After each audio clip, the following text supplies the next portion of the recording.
Bom dia, galera! E aí, como foram as férias?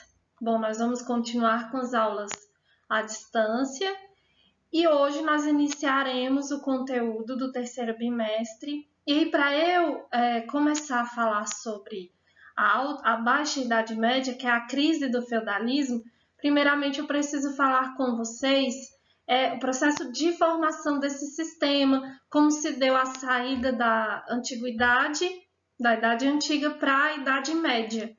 E aí, na aula de hoje, eu vou explicar todo esse processo para vocês, ok? Então, o objetivo da aula de hoje será entender a crise do Império Romano e o que levou à formação dos reinos germânicos.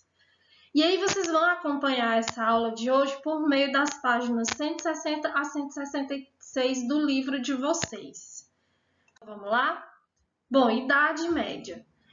Muitos chamam essa longa idade, né, esse longo período que durou por volta de 1000 anos, que foi do século V até o século XV depois de Cristo, como a Idade das Trevas, porque não se tinha o conhecimento científico, a igreja dominava toda a questão social, cultural, política. Porém, nós vamos perceber que foi importante esse período, inclusive para a formação dos países europeus que nós conhecemos hoje, ok? Que foi por conta da fragmentação do Império Romano com a invasão dos povos bárbaros, que nós tivemos a formação dos reinos germânicos e houve aí uma divisão de reinos em toda a região da Europa. E com isso, com o fim do feudalismo, lá na frente, né, por volta do século XV, nós vamos perceber que esses reinos germânicos se transformaram em estados nacionais, que são esses países europeus que nós conhecemos hoje. Inglaterra, França, Alemanha, Portugal, Espanha, entre outros. Itália também é importante dizer. E para a gente entender como se formaram esses países europeus, primeiro a gente tem que ir lá na crise do Império Romano ainda, entender como tudo aconteceu, depois falaremos sobre o feudalismo e a crise do sistema feudal, que não será na aula de hoje, ok? Bom, do Império Romano aos reinos germânicos. Devido à dificuldade de manter protegida a grande extensão das fronteiras do Império Romano das constantes invasões dos bárbaros, o Império deixou de investir na conquista de novos territórios, o que provocou a diminuição dos escravos. Lembrando que os escravos vinham dos povos dominados pelos germânicos. Então, gente, a crise do Império Romano. Primeiramente, eu até expliquei para vocês brevemente no bimestre passado que o Império Romano ele se expandiu de tal forma que ele atingiu toda a região da Europa Ocidental, Europa Oriental e parte da África, né? E Ásia também. Só que houve uma divisão do Império em dois, e o Império Romano do Ocidente, onde ficava localizada Roma, entrou em colapso, certo? Teve uma diminuição dos escravos e isso desencadeou numa crise econômica muito grande. E aí isso abriu brecha para a invasão dos povos bárbaros. E entendam que bárbaro, para os romanos, seriam todos aqueles que não falavam latim e eram considerados os povos germânicos, que vinham de outras regiões, ok? E os germânicos eram povos vindos do norte da Europa. Eram grandes grupos consanguíneos reunidos em tribos que, por sua vez, organizavam-se em confederações militares, diferente dos romanos. Os povos francos, alamanos, borgúnios, vândalos, ostrogodos, visigodos, todos conduzidos por chefes de guerras, né, e reis. E aí, sofrendo um movimento migratório vindo da Ásia, por conta dos hunos, as tribos germânicas dos gogos e vândalos atravessam as fronteiras do Império Romano, ou seja, os germânicos estavam fugindo das invasões dos hunos, e aí eles migram para a região do Império Romano. E aí o golpe veio no final com a invasão dos Érulos, que derrubaram o imperador romano Augusto no ano de 476. Então, essa data, 476, marca o fim da Idade Antiga e início da Idade Média.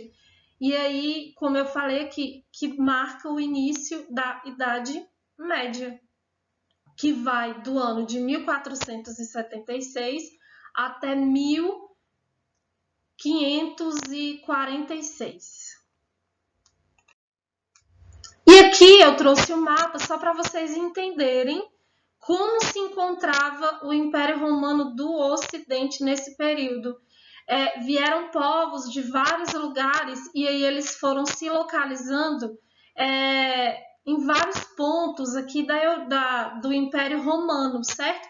E aí, a partir desse momento, quando há a fragmentação do Império e formação dos reinos germânicos, então a gente tem aí o início de formação do feudalismo, que era um sistema feudal que marcou a Idade Média.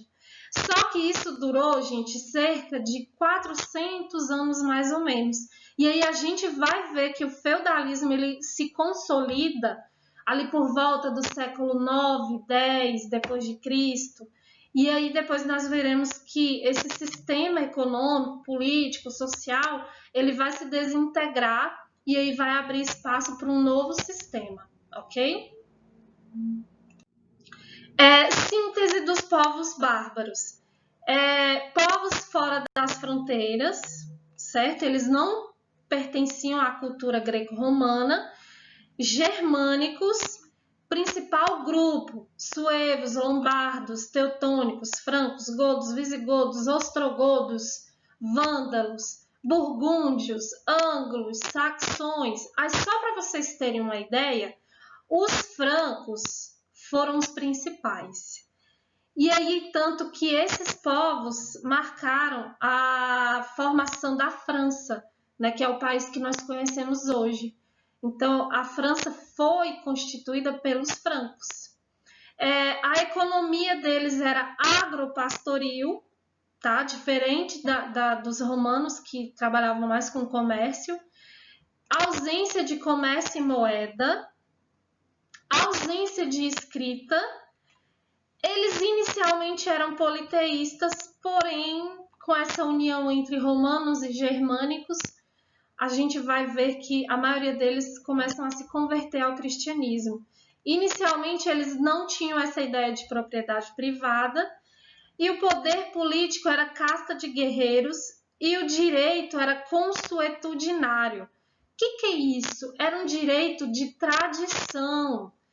Se vocês observarem o direito da Inglaterra hoje, ele é consuetudinário, porque eles seguem as tradições históricas. Então, basicamente, o direito dos bárbaros também era consuetudinário. E aí, gente, forma-se o comitatus, que era laços de dependência entre os guerreiros. E aí isso começa a se formar, essa união de laços, de contratos. E aí o feudalismo ele começa a se formar nessa base de laços de dependência, de contratos entre eles, entre reis, entre nobres, ok? E aí nós temos também a ruralização do Império, né, que foi um processo de ruralização do Império Romano. A crise do Império Romano, devido às invasões bárbaras e à diminuição das atividades econômicas, provocou o esvaziamento das cidades. Muitos de seus habitantes passaram a procurar abrigo, trabalho e segurança nas áreas rurais. Então, por conta da crise concentrada no Império. E aí nós tivemos também as invasões dos povos bárbaros. E aí, para fugir disso, a galera que morava nas cidades começaram a migrar para a zona rural, para as fazendas, né, dos grandes proprietários que tinham na época, e aí eles começaram a fazer acordos. Como eu falei para vocês, o feudalismo ele vai se fundar baseado em acordos, contratos e tudo. E aí a galera começou a migrar para as fazendas, para a zona rural, e aí com isso nós vamos ter a formação dos reinos e dos feudos. Feudo nada mais é, gente, do que uma fazenda, uma grande fazenda, onde as pessoas moram, criam gado, produzem o próprio alimento, e aí, na próxima aula a gente vai estudar sobre o feudalismo. O colonato, a grande massa da população fugiu para o interior, como eu falei, mas a grande maioria das terras do interior já tinham proprietários, pertenciam a poucas famílias. As pessoas que migravam não podiam simplesmente ocupar uma terra, já que pertencia a alguém. Porém, a maioria desses proprietários não possuíam recursos para manter escravos ou pagar pessoas para trabalhar nas terras. Dessa forma surgiu o colonato, ou seja, o colono cuidaria de uma pequena parte das terras para se sustentar e, em troca, entregaria parte da sua produção ao proprietário das terras. Então, foi a partir desse acordo do colonato que a gente vai ter o início do feudalismo, certo? Que é o dono da terra, e aí ele faz esse acordo com quem não tem terra nenhuma para trabalhar na sua terra, e em troca a pessoa dava boa parte do que ela produzia nessa terra para o dono da terra, o suzerano. Mas isso fica para uma próxima aula, ok? E aí, gente, o poder político e jurídico dos bárbaros. Os reinos bárbaros não tinham instituições como as romanas, que incluíam senado, tribuno da plebe e leis escritas. As leis dos bárbaros baseavam-se em costumes e tradições, como eu falei, o direito consuetudinário, né, um direito de tradição. E aí, na falta de leis escritas, as relações entre reis e súditos eram baseadas em obrigações morais, como laço de fidelidade e honra. E aí, no direito germânico, o acusado de algum delito deveria se curvar ou pagar por esse delito ao rei. E aí eles tinham um duelo entre eles que limpava o nome da pessoa que cometia algum delito, ok? E aí, gente, por hoje é só. Nessa aula eu só trouxe basicamente para vocês o processo de formação do feudalismo e também a transição da Idade Antiga para a Idade Média, tá? E aí, qualquer dúvida que vocês tiverem, eu vou abrir um fórum para vocês perguntarem, tirarem as dúvidas. E aí, esse bimestre nós teremos uma novidade. Ao invés de eu lançar atividades valendo ponto lá no fórum, em toda a aula vocês terão um questionário com 5 questões valendo meio ponto, que será somada à média bimestral. Então, esse questionário eu vou compartilhar no GR8 como se fosse um teste ou a prova, e aí vocês vão responder, já vai sair o gabarito, serão 5 questões valendo meio ponto. É até melhor porque eu não vou deixar de passar, eu não vou deixar de avaliar nenhum aluno, e vocês terão essa responsabilidade de responder as questões e serem avaliados em todas as aulas, e também de exercitar o conteúdo, ok? Então, um abraço e até a próxima aula.